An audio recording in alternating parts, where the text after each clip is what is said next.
Hey guys, তোমরা সবাই কেমন আছো? আশা করি তোমরা সবাই ভালো আছো। তো কাল থেকে কিন্তু রাত্রে খুব বৃষ্টি হওয়ার কারণে আজকে সকালের দিকটা আকাশটা খুব মেঘলা মেঘলা দেখাচ্ছে, কিন্তু হ্যাঁ, ওয়েদারটা আজকে খুবই সুন্দর।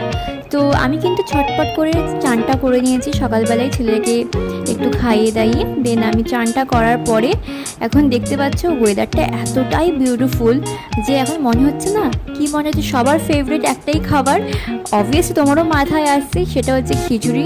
হ্যাঁ, আজকে আমাদের স্পেশালি ফ্রাইডে বলে তো আমরা এই দিনটাকে আমরা নিরামিষ এমনিতেই খাই। তো আজকে মৌসামটাও একটু মানে মনসুনটাও হচ্ছে, সকাল থেকে বৃষ্টি পড়ছিলো হালকা হালকা। তো ভাবা হলো যে চলো ঠিক আছে, আজকে খিচুড়িটাই রান্না করি। তো আজকে বাড়িতে খিচুড়ি হয়েছে, তার সাথে আমি নিয়েছিলাম হচ্ছে পটল ভাজা, বেগুন ভাজা, আর হচ্ছে পাঁপড় ভাজা, বেসনের বড়া। হ্যাঁ, আমি পটল ভাজা, বেগুন ভাজাটা আর আলু ভাজাটা স্কিপ করে গেছি, ওটা আমি মানে শ্যুট করতে আমি ভুলে গেছি।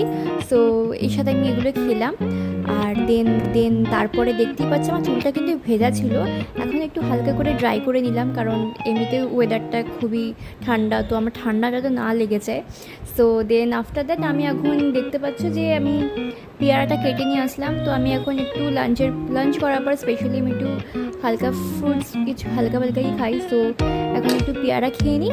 সো হ্যাঁ, তোমাদের যদি এই ব্লগটা ভালো লাগে প্লিজ লাইক করো, সাবস্ক্রাইব করো, আর আমার চ্যানেলটাকে শেয়ার করো। সো নেক্সট ভিডিওতে আমরা খুব তাড়াতাড়ি দেখা হচ্ছে। So bye bye and take care.